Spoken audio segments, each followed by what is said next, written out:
ایک اور بڑا عجب فینومنا ہے، جب بھی تکبر کی بات ہوتی ہے نا تو لوگوں کے ذہنوں میں خیال آتا ہے یہ تو امیر کرتے ہیں، ہم تو ہیں غریب، میں کہاں سے تکبر کروں گا، ویسے نوکری والا آدمی ہوں۔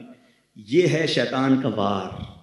ہاں، علماء نے تکبر کے 8 ریزنز لکھے ہیں، اور اس میں جو مال ہے نا وہ تیسرے نمبر پر آتا ہے، مال پہلے نمبر پر نہیں ہے۔ تکبر کا جو سب سے پہلا ریزن ہے نا وہ ہے علم۔ جب بندہ علم سیکھ لیتا ہے نا تو اس کو باقی لوگ جاہل لگنے لگ جاتے ہیں، ان کو تو آتا ہی کچھ نہیں ہے، انہوں نے پڑھا ہی کچھ نہیں ہے۔ بڑی کمال کی روایت ہے، من قال انا عالم فہو جاہل، جس نے کہا کہ میں عالم ہوں وہ جاہل ہے۔ علم ضرور سیکھیں، مگر سیکھنے کے بعد کسی اور کو جس نے نہیں پڑھا اس کو اپنے سے کمتر نہیں سمجھنا، یہی تکبر ہے۔ سیکنڈ ریزن آف تکبر، وہ فرمایا عبادت۔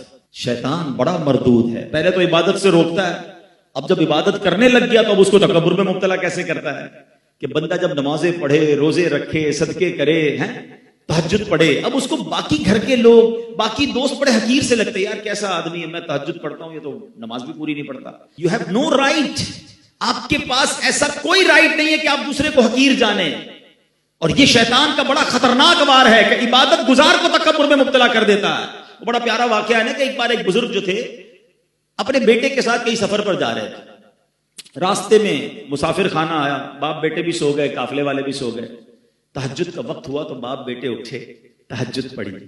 تہجد پڑھنے کے بعد بیٹا والد صاحب سے کہتا ہے ابا جان یہ کیسے لوگ ہیں، کوئی بھی نہیں اٹھا۔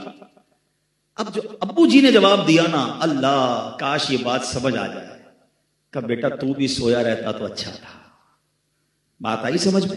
اب تو نے اٹھ کر تہجد تو پڑھ لی مگر پڑھنے کے بعد تجھے دوسرے حقیر لگنے لگے، یہ بڑا پرابلم ہے۔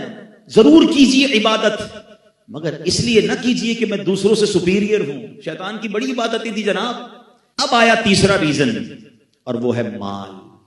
جب پیسہ آتا ہے تو انسان کو غریب اچھا نہیں لگتا ہے، اس کو لگتا ہے میں نے کمایا ہے، میں نے جناب یہ عروج حاصل کیا ہے۔ ہمیشہ یاد رکھیں جو کچھ دیا ہے وہ رب نے دیا ہے، وہ جب چاہے واپس لے سکتا ہے۔ بزرگ بیٹھے پوچھو ان سے، ہم نے راتوں رات امیر کو کنگال ہوتے دیکھا ہے، زکات دینے والوں کو زکات لینے والا بنتے دیکھا ہے۔ اس کووڈ نے تو بہت کچھ لوگوں کو دکھایا نا، کئیوں کو عروج ملا، کئیوں کو زوال ملا۔ چوتھے نمبر پر کہا حسب و نسب، بڑا خاندان، بڑی فیملی۔ پیر ہی نہیں دیتے بھائی ہمارا خاندان بہت اونچا ہے، ہم تو بڑے خاندان والے ہیں، اس کا تو خاندان وہ فلاں فیملی سے تعلق رکھتا ہے۔ اللہ اکبر، ذرا سوچو، میرے آقا علیہ الصلوۃ والسلام نے حجۃ الوداع کے موقع پر جو تاریخی خطبہ فرمایا تھا اس وقت یہ شاندار اعلان کیا تھا کہ اسلام آیا اس لیے ہے کہ اب یہ جو حسب و نسب کا تکبر ہے، تفاخر ہے، اس کو ختم کرنے اسلام آیا ہے کہ کوئی قبیلہ کسی قبیلے سے افضل نہیں ہے، اللہ کی بارگاہ میں مقرب وہ ہے جو زیادہ تقوی والا ہے۔ مگر آج بھی یہ بیماری موجود ہے کہ میرا خاندان اونچا، اس کا خاندان نیچا، اور یہ حسب اور نسب بھی تکبر لاتا ہے۔ اور جو یہ حسب نسب پر تکبر کرتے ہیں نا فیملی وائز، پھر کبھی کبھی ہم نے دیکھا ہے ایسی غلطی ہوتی ہے کہ کسی کو منہ دکھانے جیسے بھی نہیں رہتے، پھر کدھر جاتا ہے خاندان، تو کبھی اس پر تکبر نہیں کرنا چاہیے۔ پانچواں ریزن جو علماء کہتے ہیں عہدہ، منصب، کسی کو کوئی عہدہ مل جائے، کوئی منصب مل جائے، انسان پھر تکبر میں گرفتار ہوتا ہے۔ حالانکہ یہ عہدے، یہ کرسیاں، یہ چند دنوں کی ہوتی ہیں، اس پر تکبر نہیں کرنا چاہیے۔ چھٹا، کامیابیاں۔ جب بندے کو دھڑا دھڑ کامیابیاں ملے نا، ارے بھائی میں تو پتھر کو ہاتھ لگاتا ہوں سونا ہو جاتا ہے، جو ڈیل کرتا ہوں فائدہ ہی فائدہ ہوتا ہے، جو فیصلہ کرتا ہوں کمال کا ہوتا ہے۔ ابھی ایک آئٹم خریدی، ہر کوئی منع کر رہا تھا، میں نے خریدی، دیکھو پیسے بڑھ گئے، یہ مجھے ایسا پتا ہے۔ یہ انسان کو مبتلا کرتا ہے تکبر میں۔ ارے تمہاری کیا اوقات ہے، میری کیا اوقات ہے، اللہ مہربانیاں کر رہا ہے اور تم اتراتے جا رہے ہو۔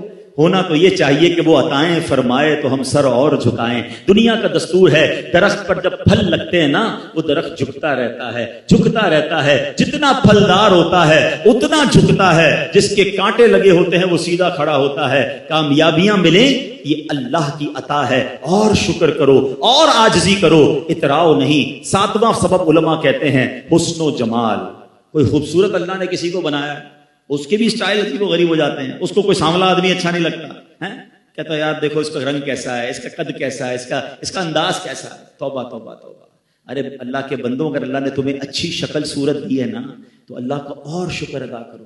کہ اللہ زوال نعمت سے بچانا اور میرے مالک ادھر تو اچھی شکل دے دی، قیامت میں بھی چمکتا چہرہ دینا۔ کیا فائدہ ایسی شکل کا کہ ادھر خوبصورت شکل ہو اور قیامت کے دن چہرہ سیاہ ہو جائے۔ اللہ اس دن کی خوبصورتی عطا فرمائے، اس دن کا چمکتا چہرہ عطا فرمائے۔ کتنی پیاری دعا ہمیں اسلام سکھاتا ہے، آئینہ دیکھو تو دعا کرو، اللہم حسنت خلقی فحسن خلقی، اے اللہ میرا چہرہ تو اچھا بنا دیا، میرے اخلاق بھی اچھے کر دے۔ اے اللہ چہرہ تو اچھا بنایا، باطن بھی اچھا کر دے۔ تو کبھی بھی اگر اللہ نے حسن و جمال دیا ہے تو تکبر نہ کرنا۔ ہم نے اچھے اچھے چہروں والوں کو بیماریاں لگ کے چہرے بگڑتے دیکھا، بستر پر پڑتے دیکھا، اور زمین کھا گئی۔